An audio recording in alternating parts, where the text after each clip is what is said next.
आजकल लोग रात में सोते हैं और सोते ही रह जाते हैं। कहने का मतलब ये है कि सुबह वो उठ ही नहीं पाते और पता चलता है कि वो पूरे हो गए हैं। 80% हार्ट अटैक्स साइलेंट होते हैं। ये कोई इंडिकेशन नहीं देते हैं और ना ही कोई सिम्टम। हार्ट के ऊपर लोड हमेशा पड़ता है जब आप ज्यादा खाते हैं और जब आप ऑयली फूड खाते हैं।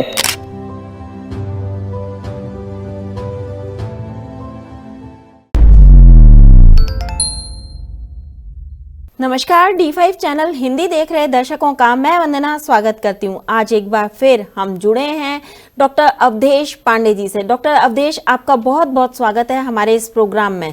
धन्यवाद Vandana ji, thank you for calling me to your channel.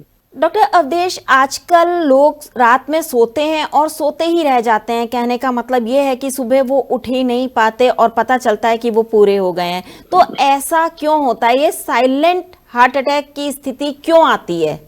आपको जान के बड़ा आश्चर्य होगा, 80% of heart attacks are silent. 80% heart attacks silent होते हैं। ये कोई इंडिकेशन नहीं देते हैं और ना ही कोई सिम्टम। हो सकता है थोड़े बहुत सिम्टम्स आए, जैसे कोई अजीब सा लगे या फिर थोड़ा सा लाइट हेडेडनेस लगे या थोड़ी सी स्वेटिंग हो या एसिडिटी का प्रॉब्लम सा लगे। अपार्ट फ्रॉम दैट कोई भी आपको सिम्टम नहीं देंगे। और मजे की और आश्चर्य की बात यह है कि एंजियोग्राफिकली जो वेसल्स नॉर्मल हैं उनमें भी हार्ट अटैक आ सकते हैं। बेसिस क्या है इसका कि आपकी आर्टरीज कैसी हैं, उसमें एथेरोस्क्लेरोटिक प्लैक्स कितने बने हुए हैं, आपकी जीवन शैली कैसी रही है, उससे ये डिसाइड होता है कि आपको साइलेंट हार्ट अटैक होगा या नहीं होगा। इस वीडियो के माध्यम से जितने लोग ये देख रहे हैं कि पॉकेट में एक अदरक जरूर रखें हमेशा। अदरक रात को सोने के पहले अगर मुंह में दबा लें या मुंह में दांत से वो करके आप उसको खा लें, कम से कम ये है कि आपका नाइट्रिक ऑक्साइड कंटेंट पूरा हो जाएगा और ये आपको हार्ट अटैक्स की स्थिति अगर आने वाली भी होगी तो अबॉर्ट भी हो सकती है। इसके ऊपर कई पेपर्स, कई रिसर्च पेपर्स हैं, लेकिन अदरक का नाम सुनते ही कई लोगों को लगता है ये तो देसी नुस्खा है। बात यह है कि मैं एक मॉडर्न मेडिसिन प्रैक्टिस करने वाला इंसान हूं और स्ट्रेस थैलियम न्यूक्लियर मेडिसिन करता हूं मैं, जिसमें मायोकार्डियल ब्लड परफ्यूजन कब कब क्या किस ड्रग से कितना वेरी करता है ये भी करते हैं। अदरक से जो कैलकुलेटेड है वो जितने भी ड्रग्स अवेलेबल हैं सबसे ज्यादा है। मेरे कहने का मतलब ये है कि आप अदरक क्यों नहीं रखते हैं। एक बड़ी सिंपल सी बात मैं आपके माध्यम से आपके सारे दर्शकों को और पूरे देश को बताना चाहता हूं। अदरक एक जेब में जरूर रखें और सुबह शाम अदरक का सेवन करें। आप देखिए हार्ट वाइज आप बिल्कुल ही ठीक चलेंगे। डॉक्टर अवधेश, हमें ये बताइए कि लोगों को हार्ट अटैक हो ही ना, इसके लिए उनका खान पान कैसा होना चाहिए, उनकी डाइट कैसी होनी चाहिए? इसके लिए जीवन शैली बदलनी पड़ेगी और भारतीयता में आनी पड़ेगी। बहुत लोगों को बहुत आश्चर्य होता है कि मैं हर चीज में भारतीयता को लेके आता हूं। पूरे वर्ल्ड ने धीरे धीरे रियलाइज किया है और कर रहे हैं और करते जा रहे हैं कि जीवन की शैली जो भारतीयों की रही है, जो आज नहीं है, आज मैं ये बोलता हूं आज हम पूरा वेस्टर्नाइज हो गए, हमारी जीवन शैली वैसी रही ही नहीं है। जो लोग 4:30 बजे सुबह उठ जाते हैं और कुछ ना कुछ मंत्र जाप के बाद अपना काम शुरू करते हैं। पूजा पद्धति आपकी कोई भी हो सकती है, आप मंत्र जाप कोई जरूरी नहीं है कि सनातन वाला ही करें। आप अगर मुस्लिम हैं तो आप नमाज पढ़ लें, आप अगर क्रिश्चियन हैं कोई प्रेयर बोल लें, आप आमीन एमेन बोल लें। आप देखिए ये सभी चीजें वाइब्रेशन पैदा करती हैं जिससे आपके ब्लड वेसल्स बिल्कुल ठीक वाइब्रेट भी करते हैं और उनका वेसल्स का अपर्चर भी सही रहता है, स्टेनोसिस में नहीं जाते हैं अगर आप वाइब्रेशन अपना ठीक रखें तो। और वाइब्रेटरी फूड्स खाएं, जितने वाइब्रेटरी फूड्स हैं वो रॉ फूड्स हैं। 50% रॉ खाएं, 50% कुक्ड खाएं और 2 ही बार खाना खाएं। बॉडी को और हार्ट को इतना ओवरलोड ना करें और आप देखिए 2 जून भोजन का कॉन्सेप्ट भारत का ही है। ये ब्रेकफास्ट, लंच और डिनर वालों को प्रॉब्लम होता है, 2 जून भोजन वालों को प्रॉब्लम नहीं होगा। इसीलिए मैं हर बार हर तरह से भारतीयता पे वापस मुड़ के आता हूं। क्या चीज खानी पीनी चाहिए और क्या चीज बिल्कुल नहीं खानी पीनी चाहिए? जिस खाने में किसी की आह लगी हो वो खाना बिल्कुल नहीं खाना चाहिए। दूध, दही, घी, पनीर, मांस, मछली, अंडा, मुर्गी और रोटी।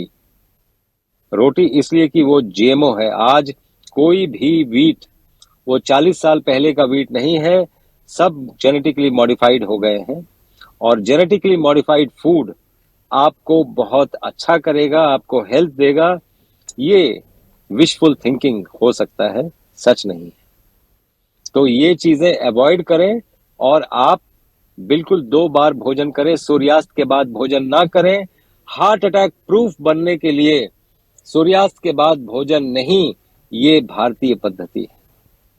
और आप इस पे आ जाएंगे तो हार्ट अटैक प्रूफ भी बन सकते हैं। अगर सिंपल शब्दों में कहें तो गेहूं के आटे की जगह क्या खाना चाहिए? कौन सा आटा खा सकते हैं या क्या चीज हम खा सकते हैं? रागी, ज्वार, बाजरा, ये चना, बेसन, ये सभी चीजों का आटा खाया जा सकता है, गेहूं का आटा नहीं। फॉर्चुनेटली ये जो भी अनाजों का हमने नाम लिया अभी तक जेनेटिकली मॉडिफाइड नहीं हुए हैं। मिलेट्स का भी रोटी खा सकते हैं, मिलेट्स का भी आटा उपलब्ध है, वो भी आप खा सकते हैं। वो भी उतना वो भी ठीक है।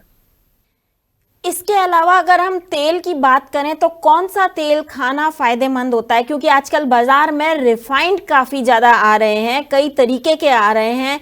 कई बार ये भी कहा जाता है कि कच्ची घानी तेल खाना चाहिए, तो लोगों को कंफ्यूजन है कौन सा तेल खाना चाहिए और कैसा होना चाहिए वो। इसके बारे में हमें एक पूरा का पूरा वीडियो करना चाहिए। वेजिटेबल ऑयल्स ने जितना नुकसान दुनिया का किया है उतना किसी ने नहीं किया है। ये आपको सुन के बड़ा आश्चर्य लग रहा होगा। कोई भी ऑयल आप अगर जला देते हैं वो कैंसरस हो जाता है। अगर आग आपने दिखा दिया तो अनसैचुरेटेड ऑयल सैचुरेटेड हो जाता है, उसके बॉन्ड्स टूट जाते हैं। ये जो लोग केमिस्ट्री जानते हैं उनको मालूम है मैं क्या बात कर रहा हूँ। तो किसी भी ऑयल को अगर खाना है तो कच्चा खाना चाहिए। वैसे रिफाइंड और ज्यादा प्रोसेस्ड ऑयल नहीं, कोल्ड प्रेस्ड ऑयल अच्छा है आपके लिए, और वो कच्चा ही खाना चाहिए। अगर आपने आग दिखा दिया वो ऑयल सही नहीं है।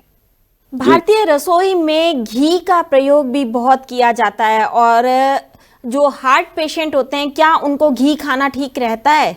मैंने पहले ही दूध, घी, पनीर ये सब निकाल दिया है लिस्ट से, तो ये क्वेश्चन ही बेमानी है। और हम दूध, दही, घी, पनीर का सेवन नहीं करेंगे। इस पे कोई कंट्रोवर्सी नहीं होना चाहिए, बिकॉज दूध अब फैक्ट्री नुमा है। कोई कोई जानवर को भी हमने गौ माता को एक फैक्ट्री बना दिया है। वो प्रेग्नेंट हो या नॉन प्रेग्नेंट हो दूध देती हैं, जो आपके लिए सही नहीं है। अक्सर लोग चाय पिया करते हैं, तो उसकी जगह पे आप क्या रिकमेंड करेंगे? आपके कहने का मतलब आप क्या कहना चाहेंगे कि चाय की जगह क्या खाना पीना चाहिए? आप चाय पिए, ब्लैक टी पीने का ट्राई करें। अगर आपको दूध अनिवार्य है तो बहुत अच्छा होगा कि बादाम का दूध डालें या काजू का दूध डालें, या आप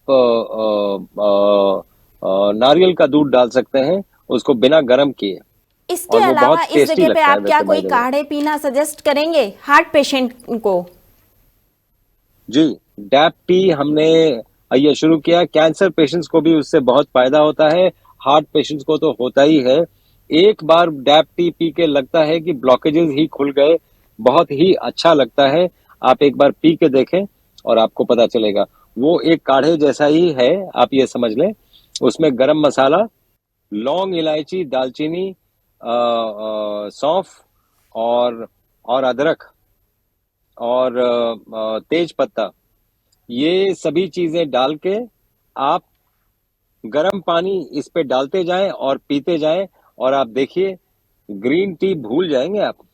क्या इसके अलावा आप दर्शकों को और कुछ बताना चाहेंगे या ये बताना चाहेंगे कि उन्हें क्या क्या सावधानियां रखनी चाहिए? आप देखिए, हार्ट का पूरा एपिसोड हमें करना चाहिए, लेकिन मैं शॉर्टकट में एक बात ये बता दूं कि हार्ट के ऊपर लोड हमेशा पड़ता है जब आप ज़्यादा खाते हैं, और जब आप ऑयली फूड खाते हैं हार्ट के ऊपर बहुत लोड पड़ता है। हार्ट को कम लोड दें, और अगर ये सब चीज़ें खानी हैं once in a while it's all right, लेकिन दिन में, शाम को जब आपको सोना है रात को, तो ये चीज़ें खा के सोए ना, क्योंकि ये एक बार के खाने से फर्क पड़ता है।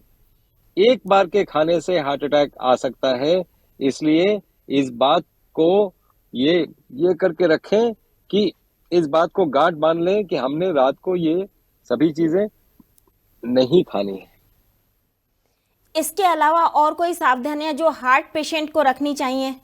आप देखिए, शुगर और ब्लड प्रेशर दोनों क्योर कर लें। मैं तो ये चाहूंगा, ये सभी लोग, हमने ऐसे ऐसे वीडियोस बनाए हैं, वो लोग देखें, अपना ब्लड प्रेशर और डायबिटीज क्योर कर लें। हार्ट अटैक का रिस्क ही बहुत कम हो जाता है। जैसे ही आप क्योर कर लेंगे, ये दवाइयों के माध्यम से क्योर नहीं होगा, ये बिना दवाइयों के क्योर होगा। ब्लड प्रेशर और ब्लड शुगर को नॉर्मल में लेके आए, और देखिए हार्ट अटैक का आप हार्ट अटैक प्रूफ बन सकते हैं। कहने का मतलब ये है कि ब्लड शुगर और कोलेस्ट्रॉल, इसके अलावा आप बीपी को भी साथ में कर लें, ख़त्म कर लें, या फिर इसको कंट्रोल में कर लें, तो हार्ट अटैक का खतरा टल जाता है। कोलेस्ट्रॉल मैंने जानबूझ के नहीं बोला, क्योंकि कोलेस्ट्रॉल, डाइटरी कोलेस्ट्रॉल से बहुत ज्यादा फर्क नहीं पड़ता है अगर आपके पांव जमीन पे हैं तो। अगर आपके पांव जमीन पे हैं, हम एक एपिसोड कर चुके हैं इस पे, पांव जमीन पे हैं तो ब्लड थिन रहेगा। अगर आप पांव जूते में हैं या आपके पांव जमीन पे नहीं है, तो ब्लड थिक, आप अगर कोलेस्ट्रॉल नहीं भी खाएंगे तब भी रहेगा। जी डॉक्टर अवधेश, आज आपने हमें बहुत ही बेहतरीन जानकारी दी, आपका बहुत बहुत धन्यवाद। धन्यवाद। अगले एपिसोड में आपसे फिर मुलाकात होगी, तब तक के लिए नमस्कार।